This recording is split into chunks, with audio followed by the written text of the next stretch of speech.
So I forgot to mention, lighten the mood. So I forgot to mention that in about 2 weeks, my beautiful wife and I will celebrate 30 years of marriage. Yay! And we're this close to an $85,000 kitchen install that's just fantastic. Fantastic, honey. Best thing ever. 4 months of our lives later. But no, it's beautiful. It's beautiful. It's almost done. Tomorrow is the last day of it. It's beautiful. And so I'm doing something a little bit different tonight. I would like to read a couple of things that all relate to where I was either written about my wife or for my wife over the last 34 years. He says you better not. Well, we can deal with that later. We might not see the picture.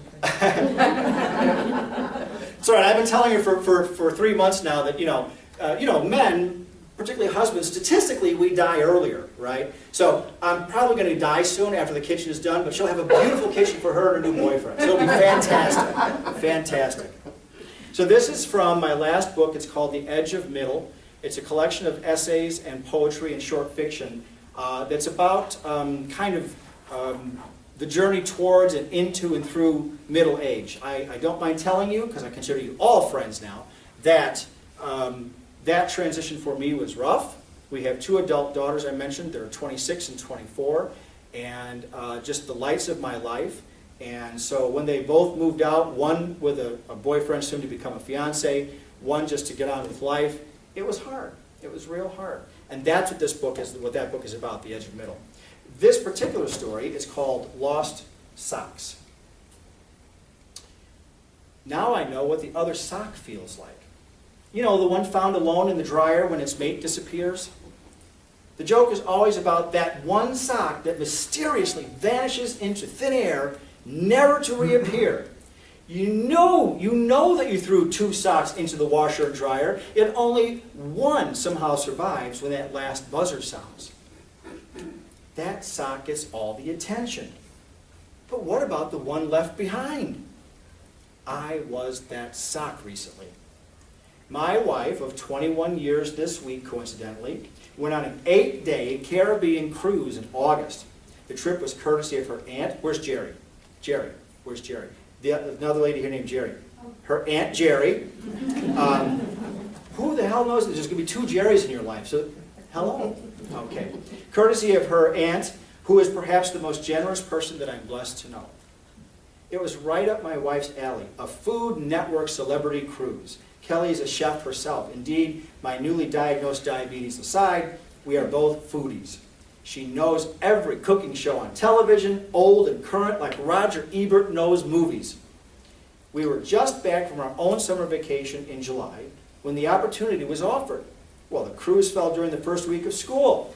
With 2 high school-age daughters and my own exceptionally busy professional life, my wife was nervous about being gone for an entire week at the start of school. My daughters are both wonderfully independent young women, yet still rely on Mom enough that her absence raised waves of concern for them too. And anyone who enjoys her cooking, which is to say everyone, but most especially me, our kids, and their friends who routinely spice up our dinner table, was anxious, to say the least, about Kelly being gone. I don't know why. Suffice to say, we made it work. How could we not? The opportunity to hobnob with and to learn from 2 celebrity chefs while visiting Puerto Rico and St. Thomas and St. Martin was the chance of a lifetime, a culinary dream of dreams. Our girls are teens and are able to fend for themselves. At least they can drive themselves to school, which relieved a lot of the pressure on them and me. My work schedule mercifully complied, as it rarely has, a true sign from heaven that Kelly's trip was meant to be.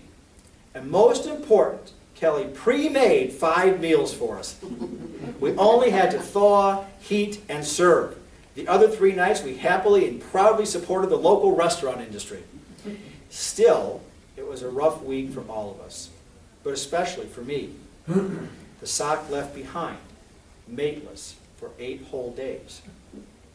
We're a very conversational family. We actually enjoy talking to each other. Our daughters are not the stereotypical mopey, morose teens. We enjoy their company for the most part. They enjoy ours for the most part. And we enjoy their friends for the most part. And of course, I very much enjoy my wife's company.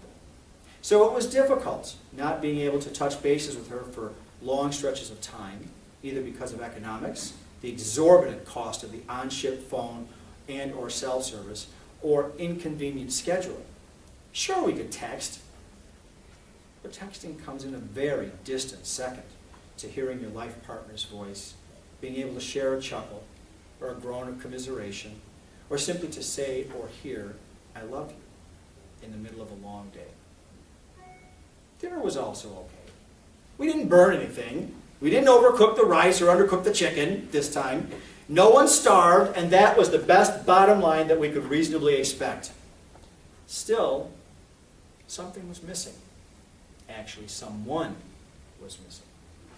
The charming, delightful hostess who makes every meal a celebration, even especially on those nights when I am not interested in entertaining whoever our kids had pulled through our revolving door to the dinner table. School and work kept us busy during the day, and my daughter's social lives kept them active most of the evenings. Yet for me, the biggest challenge was the void, the feeling, indefinable yet undeniable, that something that should have been there within my personal airspace just wasn't. The absence of the known. There's a special contentment that comes with familiarity, an understanding found only in the depths of time, a sense of security generated by faith in a foundation built together. The week was full of activity, yet in many ways it was just, well, it was empty.